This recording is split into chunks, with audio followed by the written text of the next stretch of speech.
नमस्कार मित्रों, एक नए वीडियो के साथ मैं प्रोफेसर सीपी फसीन आपके सम्मुख हाजिर हूं। मित्रों, किसी व्यक्ति की प्रगति, उन्नति उसकी शिक्षा और ज्ञान से सीधी संबंधित होती है।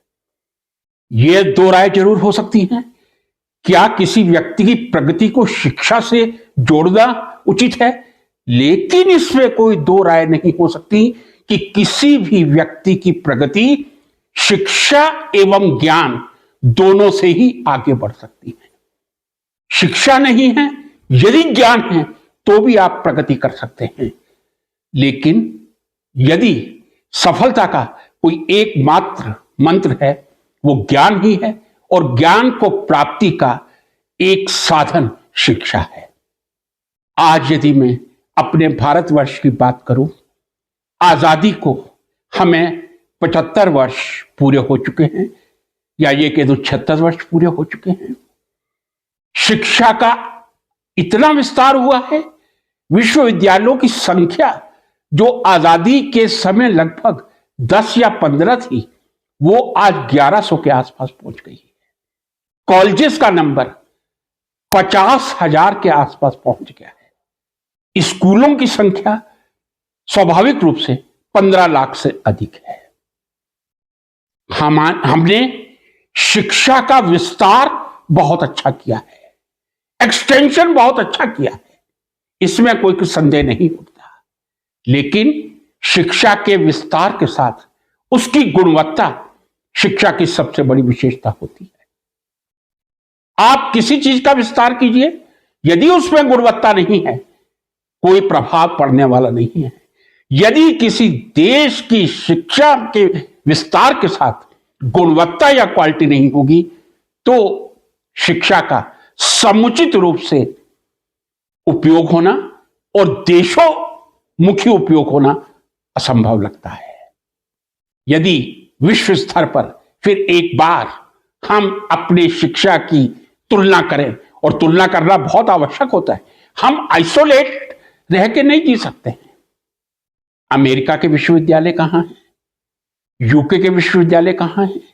जब कभी रैंकिंग आती है, तब कभी Oxford, Harvard, Cambridge, Massachusetts, MIT, GIT, Georgia institute of technology, यही यूनिवर्सिटीज आगे दिखाई देती है। क्या कारण है? हमारे देश के टॉप IITs, यदि मैं पुराने IITs कह दूं 5, दिल्ली, बॉम्बे, कानपुर, खड़गपुर, मद्रास, और बाद में रुड़की, और उसके बाद गुवाहाटी, और लगभग अब 25 के करीब IIT देश में है, वो भी प्रथम 100 में स्थान ग्रहण नहीं कर सकते। जिन शैक्षणिक संस्थाओं में देश का सबसे टैलेंटेड विद्यार्थी जाता है, जिसमें प्रवेश के लिए विद्यार्थी को कोचिंग संस्थानों में माता पिता को अपने बच्चों को कोचिंग करवाने के लिए अपना जीवन समर्पित करना पड़ता है, यदि वो संस्थान हमारे देश के विश्व के टॉप 100 में नहीं आएंगे, तो हमारे दिल की स्थिति क्या होगी? क्या ऐसा कारण है हमारे देश में नोबेल प्राइज भी नहीं आ सकते? USA में यदि कहूं, नोबेल प्राइज की संख्या 150 के आसपास है, और हमारे यहां 5 या 6 नोबेल प्राइज हैं जो शुद्ध भारतीयों ने लिए हैं। क्या कारण है? जब ओलंपिक गेम्स की बात होती है, चाइना कहीं पहुंच जाता है, और हमारा देश 50 के आसपास सिमट कर रह जाता है। चलिए, आज इन सब बातों को छोड़ के शिक्षा की मैंने शुरुआत की थी कि शिक्षा किसी भी व्यक्ति या राष्ट्र के विकास की मूल कुंजी या मेन कंसेप्ट होता है। स्वतंत्रता के बाद अनेक एक्सपेरिमेंट शिक्षा के साथ किए गए। जी हां, समय समय पर इतने एक्सपेरिमेंट शिक्षा के साथ किए गए हैं कि जिनकी आवश्यकता नहीं थी। बहुत छोटा सा उदाहरण दे रहा हूं, उच्च शिक्षा का दे रहा हूं। 2010 में सर्वप्रथम एक मार्गदर्शिका UGC ने गाइडलाइंस निकाली थी और उनको गजट का रूप दिया था। मैं समझता हूं कोई आवश्यकता नहीं होनी चाहिए थी उसको परिवर्तित करने की, उसी समय इतनी दूरदर्शिता से वो गाइडलाइंस बनाई जानी चाहिए थी। मैं समझता हूं 6 या 7 बार उसमें परिवर्तन हो गया है। हम कब तक एक्सपेरिमेंट्स ही करते रहेंगे? हम कब तक नई नई नीतियां बनाते रहेंगे? हम लेक्चरर की एंट्री की क्वालिफिकेशन बदलते रहेंगे, वाइस चांसलर की क्वालिफिकेशन बदलते रहेंगे। मूल मुद्दा है कि हमारे देश के शैक्षणिक संस्थानों की स्थिति क्या है। आज सेंट्रल यूनिवर्सिटीज हैं, काफी अच्छा कर रही हैं, कहीं कोई दो राय नहीं है। रिसर्च अच्छा है, टीचिंग अच्छा है। मैं कहूं देश में लगभग 550 स्टेट फंडेड यूनिवर्सिटी, जो राज्य सरकार द्वारा अनुदानित विश्वविद्यालय हैं, उनकी स्थिति क्या है? क्या वहां जितना स्टाफ चाहिए उसका 25% है? कई ऐसे यूनिवर्सिटीज के डिपार्टमेंट हैं, साइंस के डिपार्टमेंट, जो सिंगल मैन के द्वारा चलाए जा रहे हैं। कम से कम किसी पीजी साइंस डिपार्टमेंट में 12 फैकल्टी मेंबर होनी चाहिए, वो 1, 2 या 3 के सहारे चल रही है। क्या आप इतने कम फैकल्टी से, इतने कम शिक्षकों से high quality education, science education? विश्वविद्यालय अनुदान आयोग नियम बनाने में बहुत माहिर है, लेकिन पालना करवाने में पूरी तरह असफल रही है, अनसक्सेसफुल रही है। वो कहती है कि पीजी में केवल 12 विद्यार्थियों का एक बैच होना चाहिए, और कई ऐसे विश्वविद्यालय हैं जहां एक बैच में 60 विद्यार्थी एक साथ प्रैक्टिकल करते हैं। किस प्रकार की हम ये शिक्षा दे रहे हैं? क्या इस शिक्षा से हम शिक्षा की उच्च क्वालिटी, उच्च गुणवत्ता की कल्पना कर सकते हैं? क्या हम कल्पना कर सकते हैं जब एक साथ 60 विद्यार्थियों को रसायन शास्त्र, वनस्पति शास्त्र या प्राणी शास्त्र का प्रयोग करवाया जाएगा तो वो इतना ज्ञान प्राप्त कर लेंगे कि हमारी यूनिवर्सिटी विश्व स्तर पर आके खड़ी हो जाएगी?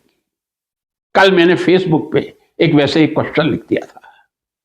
इस समय मैं ये कह दूं, आवर्त सारणी के 118 एलिमेंट वेल नोन है, वेल कैरेक्टराइज हैं, आईयूपीएससी ने नामकरण कर दिया है, और लास्ट एलिमेंट सबको मालूम है, वर्मनेट ऑर्गेनिसोन है।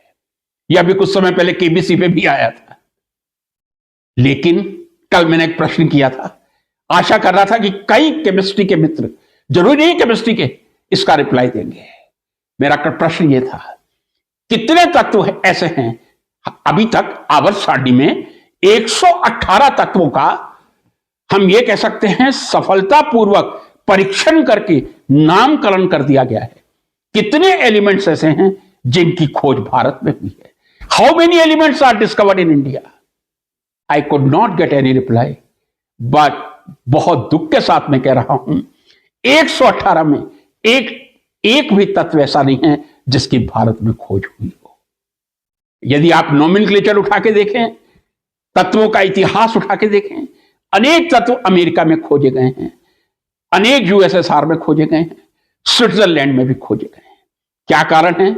आजादी के 76 वर्ष बाद भी जब हमारे यहां देश में भाभा अनुसंधान जैसा रिसर्च इंस्टीट्यूट, शोध संस्थान है, हमने होमी जहांगीर भाभा जैसे मोस्ट जीनियस वैज्ञानिक इस देश ने पूरे विश्व को दिए हैं। क्या कारण है? विक्रम साराभाई जैसे वैज्ञानिक हमारे ही देश से निकले हैं। अंतरिक्ष में मैं ये कह सकता हूं संतोषजनक, अति संतोषजनक प्रगति हुई है। लेकिन बेसिक साइंस में हम लोगों की क्या स्थिति है? इस बात से स्पष्ट हो जाता है 118 में से एक भी तत्व ऐसा नहीं है जिसकी खोज भारत में हुई हो। डिपार्टमेंट ऑफ एटॉमिक एनर्जी की कई बहुत अच्छी लेबोरेटरीज है, बहुत बढ़िया शोध कार्य हो रहा है।